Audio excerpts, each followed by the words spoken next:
नमस्कार मंडळी, जर तुमचे B12 किंवा B12च्या गोळ्या किंवा B12चे इंजेक्शन जर तुम्ही घेत असाल तर आयुष्यभरासाठी बंद कराल. जर तुम्ही ही रेसिपी बनवायला शिकाल यापासून तुम्हाला भरपूर असे फायदे मिळणार आहेत.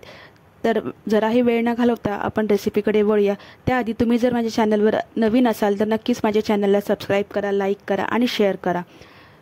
चला तर तुमचे माझ्या चॅनलवर स्वागत आहे. त्यासाठी मी इथे घेतलेले आहे 1 कप मखाना घेतलेला आहे, 5 ते 6 काजू घेतलेले आहेत, 5 ते 6 मी अक्रोड घेतलेले आहेत, 5 ते 6 मी ओले खजूर बारीक करून घेतलेले आहेत. मी आदल्या दिवशी रात्री हालीमची बी भिजत घातलेली आहे. त्यानंतर मी येथे वेलची पावडर घेतलेली आहे. त्यानंतर मी येथे थोडंसं केसर घेतलेले आहे. चला तर रेसिपी स्टार्ट करूया. सर्वात प्रथम मी अक्रोड, बदाम आणि मखाने हे कढईमध्ये ड्राय रोस्ट म्हणजे सुके असे भाजून घेणार आहेत. 2 ते 3 मिनटं किंवा 4 मिनटं तुम्ही खरपूस असे सगळे साहित्य भाजून घ्यायचं आहे. मखाना हा असा कुरकुरीत होईपर्यंत तुम्हाला भाजून घ्यायचा आहे.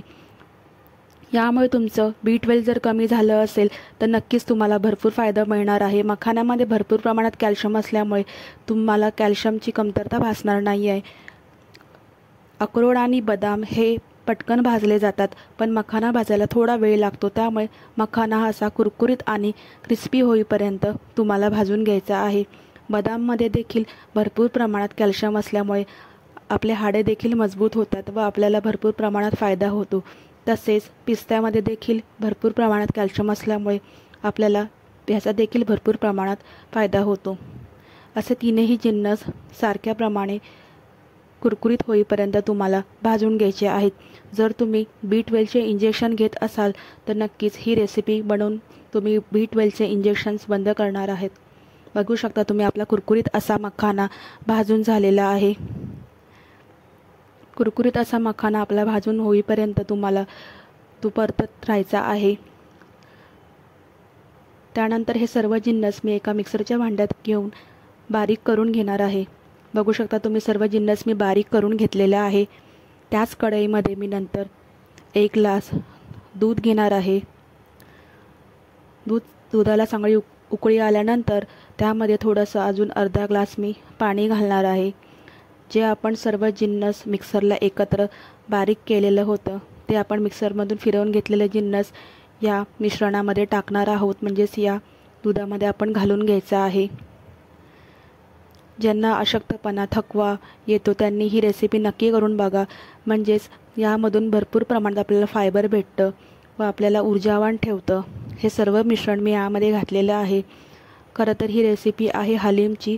हालीममध्ये देखील भरपूर प्रमाणात फायदेशीर असे घटक असतात जे आपल्या शरीराला भरपूर प्रमाणात फायदे देतात. हे हालीम तुम्ही आदल्या दिवशी तुम्ही रात्री पाण्यामध्ये भिजत घालून घ्यायचे आहे. मी हे रात्री पाण्यामध्ये भिजत घालून घेतलेलं आहे. हालीमचे देखील भरपूर प्रमाणात फायदे आहेत. स्त्रियांसाठी तर हालीम हे एक रामबाण उपाय आहे. सर्व मी भिजलेले हालीम याच्यामध्ये घालून घेतलेले आहे. त्यानंतर मी याच्यामध्ये भिजलेले मनुके घालून घेत आहे. मनुके घातल्यानंतर यामध्ये मी नंतर बारीक करून घेतलेले खजूरचे काप घातलेले आहेत. खजूरमुळे थोडासा यामध्ये गोडवा वाढणार आहे. त्यानंतर मी यामध्ये थोडंसं केसर घालून घेत आहे. केसरमुळे देखील आपल्याला या रेसिपीची चव अगदी छान लागणार आहे. त्यानंतर मी येथे वेलची पावडर घालत आहे. वेलची पावडरमुळे देखील सुगंध छान येणार आहे. मध्ये मध्ये आपल्याला ह्याला चमच्याने अशा प्रकारे हलवत राहायचं आहे. तुम्ही यामध्ये पाहिजे तर कंडेन्स्ड मिल्क घालू शकता. मी यात कंडेन्स्ड मिल्क घातलेलं नाही आहे. बघू शकता तुम्ही घट्ट अशी आपली हालीमची खीर येथे तयार झालेली आहे. पौष्टिक अशी हालीमची खीर आपली येथे तयार झालेली आहे. त्यानंतर मी येथे 4 चमचे साखर घातलेली आहे. तुम्ही साखर नाही घातलीत तरी चालेल, त्याऐवजी तुम्ही गूळ घातलात तरी चालेल. साखरेऐवजी तुम्ही गूळ वापरू शकता. मी येथे थोडीशी साखर घातलेली आहे. अशा प्रकारे आपली पौष्टिक अशी हालीमची खीर तयार झालेली आहे. तुम्ही ही घरी नक्की ट्राय करा आणि रेसिपी कशी झाली मला कमेंटमध्ये सांगा. यामुळे तुम्हाला भरपूर प्रमाणात कॅल्शियम भेटणार आहे व तुमचे B12चे सर्व कमी होणार आहे. B12चे तुम्हाला जे फूड्स लागतात ते तुम्हाला यातून भेटणार आहेत.